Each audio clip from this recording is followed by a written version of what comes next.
never be built. That's it. Hey, Cop City will never be built. Cop City will never be built. Cop City is the name protesters have given to a planned complex of police and fire training facilities in Atlanta. The plans for the center are vast. It will sit on 85 acres within a 1,000-acre forest. It will have classrooms and a shooting range and a place to practice high-speed chases. But it will also have elements of an actual town, a mock streetscape with hotels and convenience stores and apartments where police will act out, quote, real-world crisis situations. It will also have a barn and pasture for police horses. The Atlanta City Council approved a lease agreement for construction of the center, officially named the Atlanta Public Safety Training Center, in 2021, despite considerable public testimony against the plans. The fight against Cop City combines environmental and social justice activism, and the protesters have been met with a severe crackdown.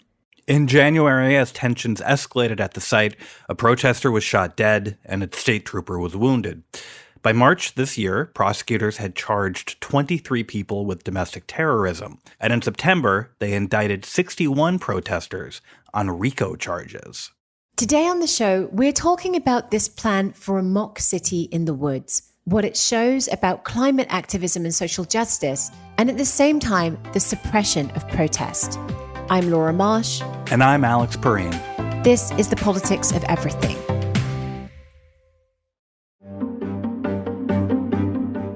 Want a regular dose of the New Republic? Sign up for TNR newsletters, must-reads every day of the week. Get daily roundups of trending news and commentary from TNR.com. Discover the rogues and scoundrels of American politics with Deputy Editor Jason Linkins. Keep tabs on the rumblings of Capitol Hill with Grace Seegers and Daniel Strauss. And find out what's got Editor Michael Tomasky steamed up this week. With the New Republic's newsletters, you will always be in the know. Sign up today at tnr.com/newsletters. That's tnr.com/newsletters.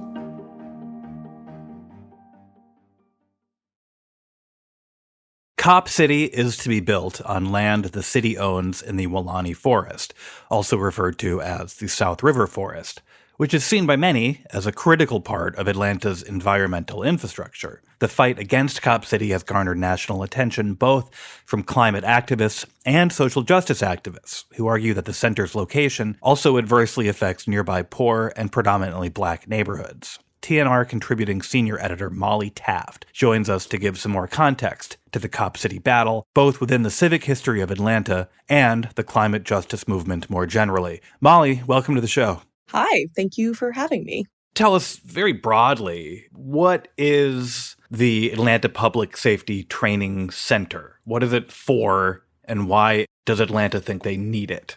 So, the city of Atlanta wants to build a big police training facility in a green space known as Weelaunee Forest. The facility is going to cost around $90 million. It's going to be huge. Among the training features, there's going to be a fake town to, ostensibly train police officers in actions. It's kind of just a big cop playground, basically. I'm sure that that's not how they would describe it. So they announced this facility in 2021. And the city at the time said that they needed this because of recent rises in homicide rates. There's a lot of back and forth about those statistics, but that's what the city said it needed it for. And there's two big issues here. One is that obviously Atlanta, like most of the rest of the U.S., went through a big reckoning in 2020 with the George Floyd protests and the Black Lives Matter movement. Locally, about 3 months after George Floyd was killed, there was another killing of a citizen, Rayshard Brooks, by a cop in Atlanta. So Atlanta has had its own reckoning with police presence in obviously a historically Black city. And the other issue here is the location. So the Weelaunee Forest has a long history. It was, in the early 1800s, the site of the Muskogee Creek people, a tribe that lived there before they were pushed out. Most recently, for much of the 20th century, it was actually a prison farm. Some experts have recommended that it be added to the National Register of Historic Places. And actually, Stokely Carmichael was briefly held there during the Civil Rights period. So It's got a lot of history. And, it's a big green space. Yeah. A lot of the green spaces in the city are in white neighborhoods. And this one happens to be in a neighborhood that's primarily Black. And so the building of a cop training facility of this size and stature in a space that is for a Black community in a city that doesn't have a lot of green spaces is obviously, there's a lot of layers there. There's a lot of issues with that. Yeah, no, it encompasses so many different things, doesn't it? I'm sure it's true in Atlanta because it's true in almost every American city. I mean, you can look at a map of most major American cities, and trees alone can tell you a lot about who lives where in an American city. But yeah, I guess one of the interesting things about this facility, obviously we said the city council approved it. It's not just being built with public money. It's a sort of quasi-privately funded thing, isn't it? Yes, I'm very glad you pointed that out. Yes, originally the plan was the third public money, so the city would pay for it. But a bunch of funds are coming from the Atlanta Police Foundation. And this is one of those pro-police nonprofits that have cropped up in a bunch of cities. And this particular nonprofit has gotten a lot of money and support from some pretty high-profile organizations. So past donors have included Bank of America, Chick-fil-A, Coca-Cola.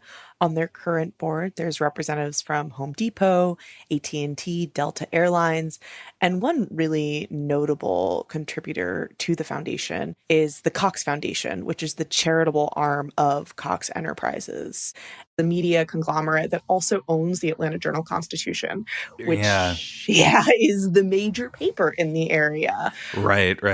Yeah, and the AJC has been criticized for its coverage of the planned training center as well as the protests in response to it. So there's a pretty clear tangle of interest going on here. Yeah, these private police foundations are pretty wild when you actually sort of dig into them. It seems a little improper just for like these huge sums of corporate money to be going directly to, in this really unaccountable, undemocratic way, to just be going into the hands of the police. It's a good way to pay a lot of money to police forces and have it be significantly less accountable than public funds. Exactly. I want to go back to the forest itself for a minute. What are the criticisms from the community of the changes that the Cop City will bring? I think that what's important to keep in mind about green spaces is they're not just pleasant places for recreation, although, of course, they are. Green spaces in cities are also really important climate-wise. Like Alex mentioned, trees are carbon sinks, so they can help bring down emissions more generally, but also areas in cities without trees or other green spaces have been found to be significantly hotter during the summer. It's called the urban heat island effect. It gets hotter when there's more concrete, more steel, more development around.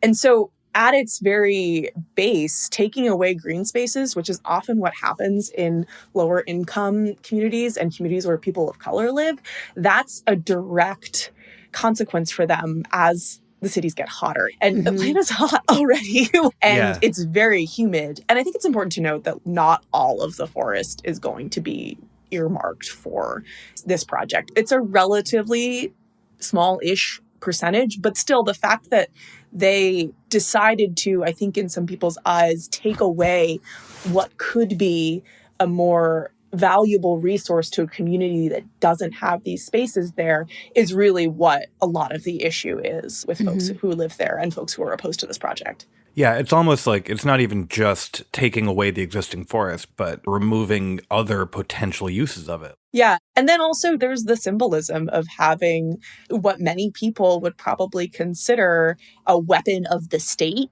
on the site of a former prison that incarcerated a lot of people of color. You know, speaking of the symbolism of it, I think it's really important to remember that it's going to contain basically this mock village, right? As if to make really obvious the subtext of what these police are training for. It seems to me anyway, which is really making plain what the powers that be think of the role of the police in a community like Atlanta.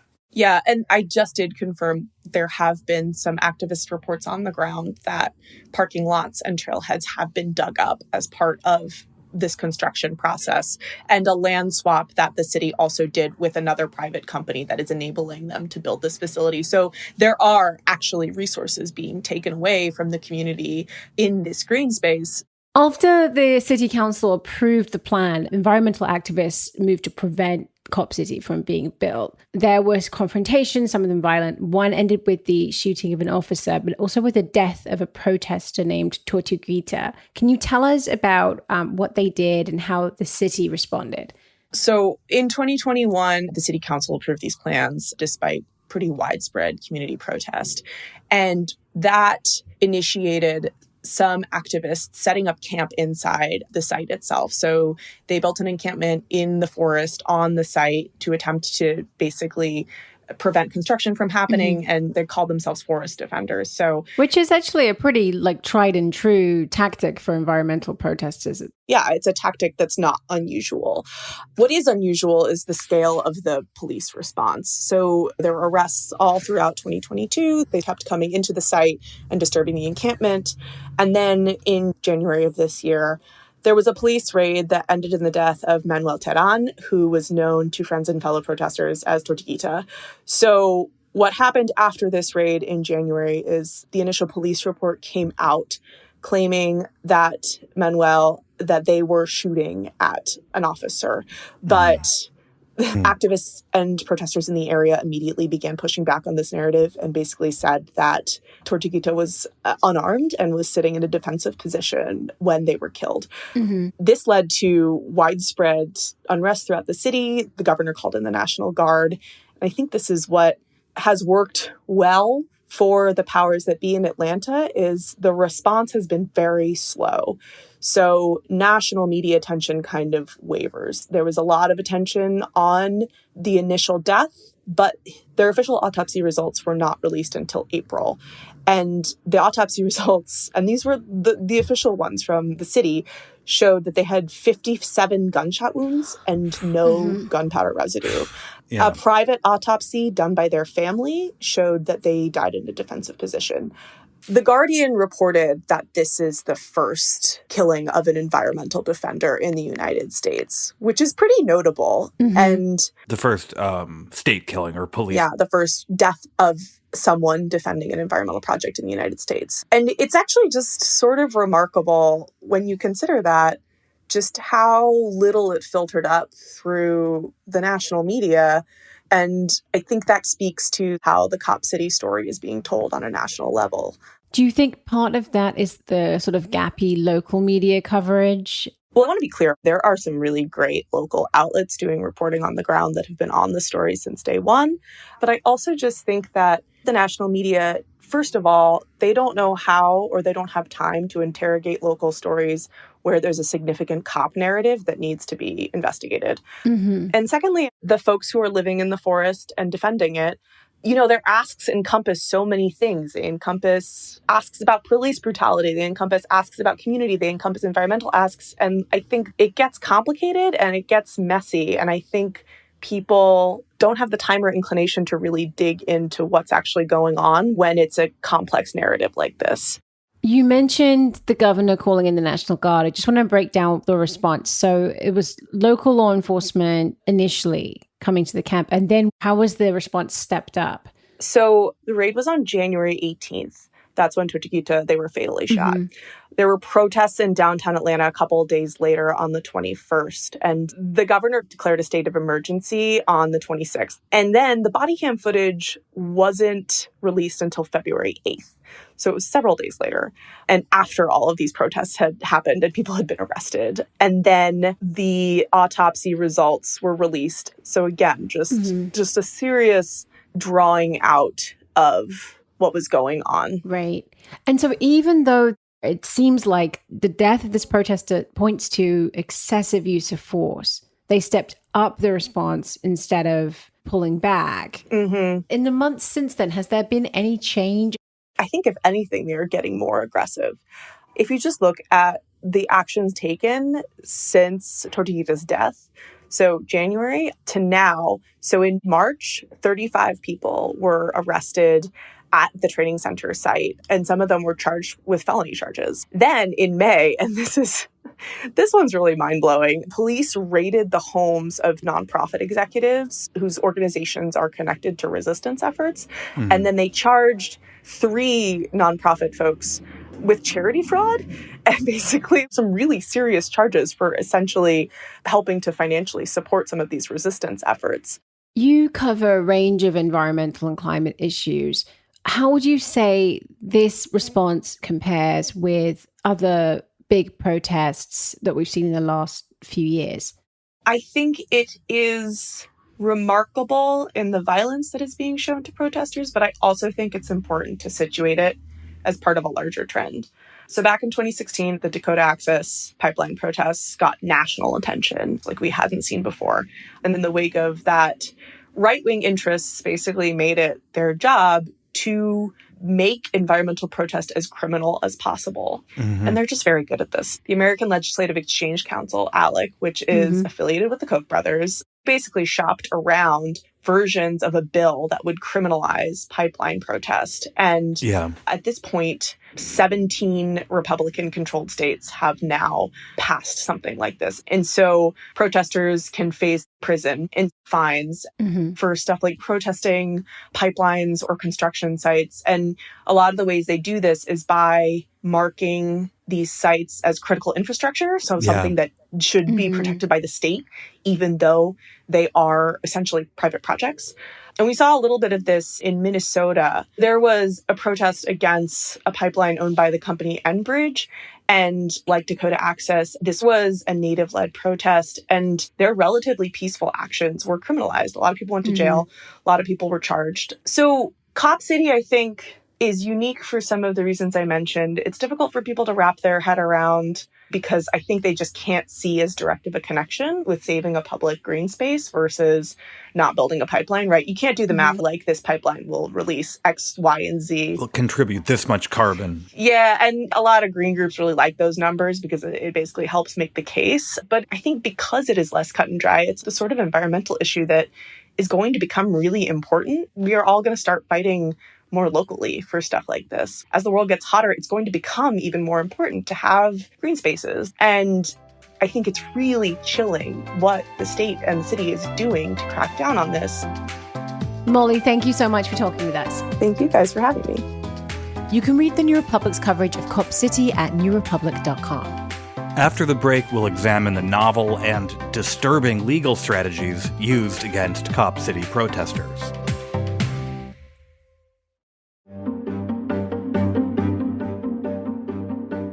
St. John's College is the nation's great books college, where students explore 3,000 years of human thought. Together, students discuss, analyze, and grapple with the most difficult questions about our lives and world. St. John's College offers the flexibility of both online and on-campus options at their campuses in Annapolis, Maryland, and Santa Fe, New Mexico. The Graduate Institute is a home for students seeking a lifelong commitment to thoughtful, collaborative inquiry into fundamental human questions.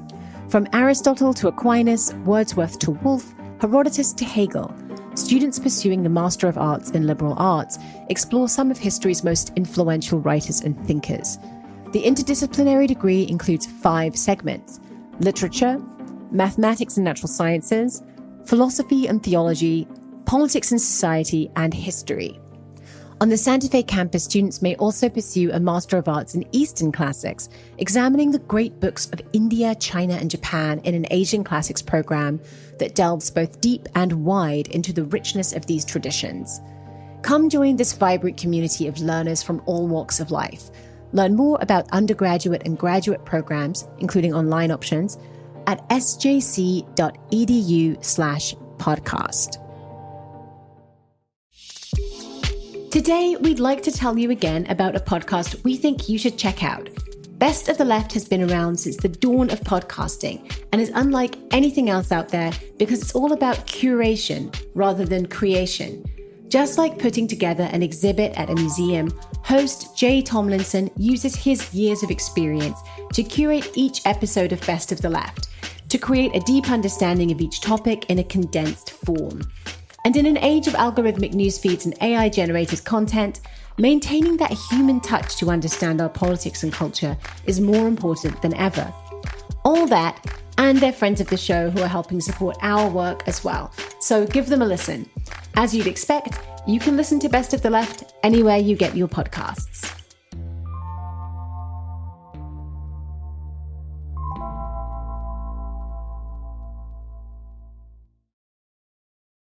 In September, the Office of the Attorney General for the state of Georgia announced that it was bringing RICO charges against 61 protesters of Cop City. The RICO Act was passed in the 1970s to help fight organized crime. And although harsh crackdowns on public protest are nothing new, using provisions of the RICO Act against environmental protesters is.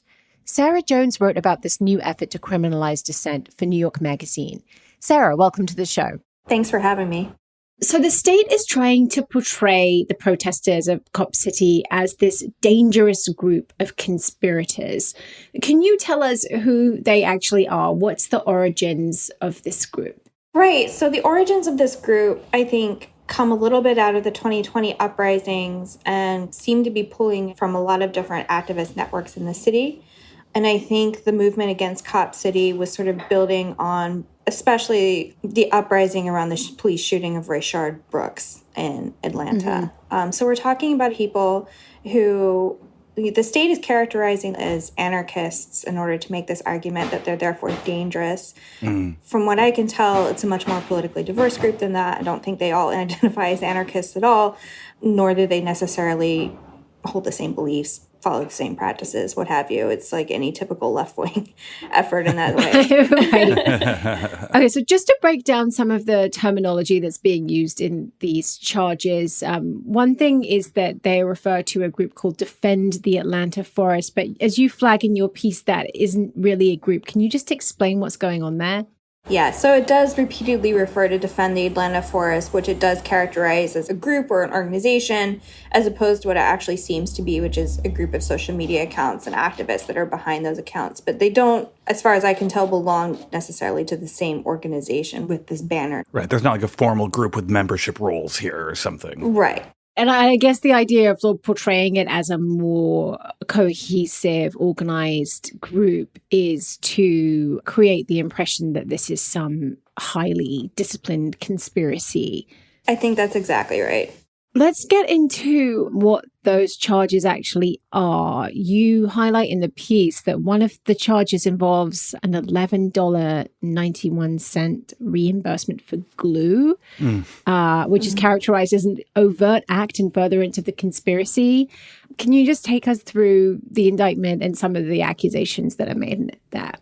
So there were a lot of pretty small dollar charges along those lines. I picked one of the lowest dollar amounts to kind of make a point, but none of them were particularly large, and they were often like buying forest tools, buying kitchen materials, glue, which I'm not sure how that was going to be used, but of course in the tone of the indictment, it's this nefarious, scary thing. So I think it was all to sort of make the argument that, first of all, these people are occupying the forest when they shouldn't be.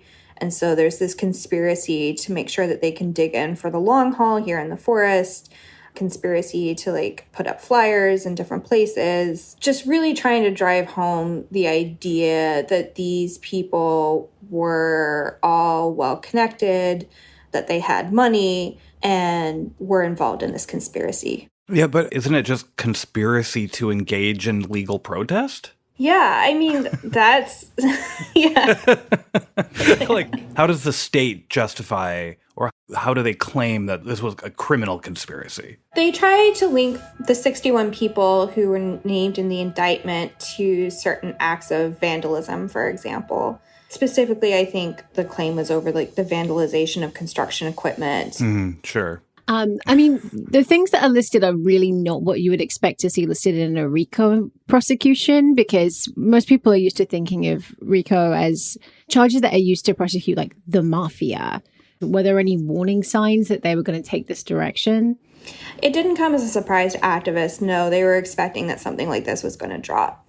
And the RICO indictment itself, I would argue, was part of this escalating assault on protest and left-wing political activity around Stop Cop City. A number of people have been charged with domestic terrorism based on really flimsy evidence, like the police were looking for people in muddy shoes and muddy clothing, and they were arguing that that was proof that they'd help repel the police from a part of the forest. And in fact, a number of them were also there for a concert. So how you're distinguishing between people who were part of one group and who were part of the second group is actually quite difficult.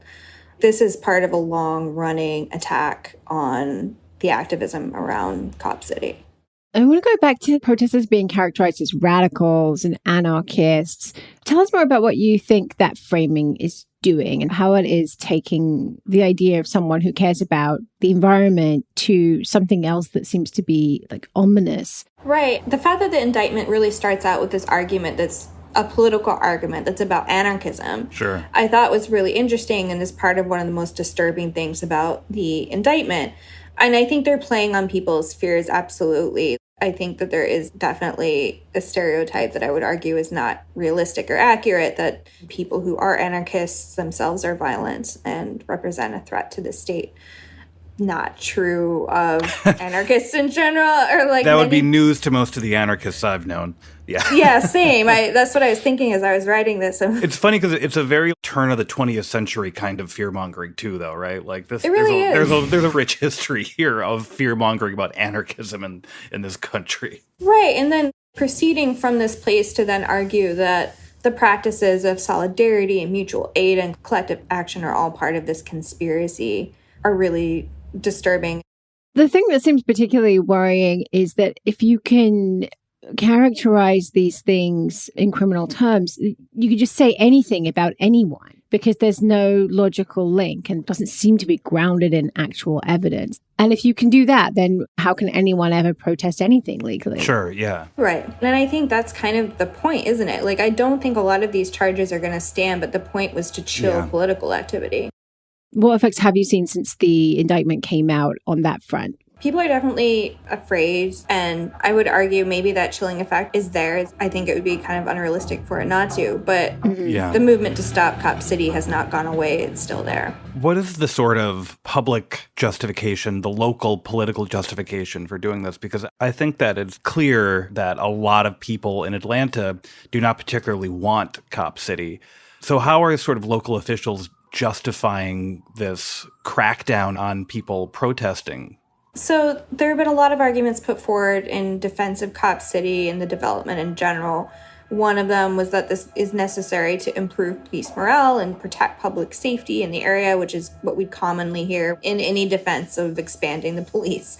So that's not so unusual, but the activist Micah Herskind had an interesting piece in Scalawag magazine where he was essentially arguing that it was a way to say that Atlanta was open for business, kind of signaled to other corporate elites and upper-class white communities that it's safe for them to open up new real estate markets for developers. And so the idea that locals would be somehow against those goals, I think, is really threatening to them and puts them in the position where they have to argue that all these activists are out-of-state agitators and they can't possibly be from the local communities. Yeah, and we've seen that argument from local officials all over the country for the past several years. In New York, in Minneapolis, wherever there has been protest, especially police officials and local politicians have been very quick to blame these sort of amorphous and terrifying out-of-state agitators. Right. Which I always find really interesting. Yeah, it's just unbelievable, the idea that there would be just these roving bands of anarchists with enough money to, like, come in. to travel the nation. The nation, like, yeah, exactly. Also, something I think really interesting in the piece you wrote is that there is a danger when an indictment like this comes out that the media will just report that 61 people have been charged with conspiracy, and it almost tars them with the brush of being guilty because you can just report this is what the prosecution says. Right. I think this is the way the media approaches a lot of criminal justice issues where there is this tendency to just believe whatever prosecutors or the police are saying about a given case. I would like to think that maybe in the wake of the 2020 uprising, the press is a little more critical, but I think it varies wildly from outlet to outlet and reporter to reporter whether or not that's the case. Yeah, and it always seems to me that there are lessons that the national media in particular doesn't just refuse to learn, but that they forget, right? And I think one of them is around trusting essentially what the police say. I mean, I actually knew some of the protesters against the 2008 Republican Convention in St. Paul charged with felony terrorism, which again was a terrifying thing to face. And then by the time it actually went to a courtroom, all the felony charges were thrown out. But it makes people much less likely to want to actually go out there and protest things. Yeah, well, just how do you keep going when everything you do has now been recast as a form of criminal activity? Yeah. Yeah, I think it's a good question. I'm not sure what I would do as an activist in their position. The RICO indictment was designed to be so sweeping that, as you said, it's just criminalizing legitimate forms of political activity, making it really hard for people to go forward. It's especially targeting the act of occupation, which is really central to left-wing protests. I don't think that, like I said earlier, that the movement against Cop City is going anywhere, but perhaps it's going to enter more of a regrouping stage as they figure out what they do next. Why do you think environmental protest has caused such a crackdown in this case? We've seen crackdowns with pipeline protests too. What do you think is happening there? Sort of building off of that piece in Scalawag magazine, I would argue that it's because environmental activism is really challenging a lot of financial interests in a direct way. Mm-hmm. And I think it causes especially elected Democrats it forces them in a difficult position and reveals, I think, how meaningless a lot of their stated positions are, whether it's a commitment to police reform, whether it's a commitment to environmental justice. And I think it becomes an embarrassment for them. And I would guess that's part of the crackdown. Mm-hmm. Yeah, I think there's something to that. I think that one reason the crackdown in particular against environmental protests has been so severe is not to psychoanalyze too much, but almost a sense of guilt. Yeah. I'd like to think they're capable of feeling shame. It's kind of optimistic on my part. Yeah, maybe we're completely off base, but I know how I would feel if I was in that position. Right. Sarah, thank you so much for talking to us today. Yeah, thank you so much for having me. It was great. Read Sarah Jones's article, The Cop City Indictment Prosecutes Dissent, at nymag.com. The Politics of Everything is co-produced by Talkhouse. Emily Cook is our executive producer. Lorraine Kadamatori produced this episode. Myron Kaplan is our audio editor. If you enjoyed The Politics of Everything and you want to support us, one thing you can do is rate and review the show. Every review helps. Thanks for listening. Would you like to hear more from TNR? Every day, our writers and editors work to bring you the reporting and analysis you need to make sense of the world. But we can't do it without you. Please consider subscribing to The New Republic with our special offer at tnr.com/special offer. That's tnr.com/special offer.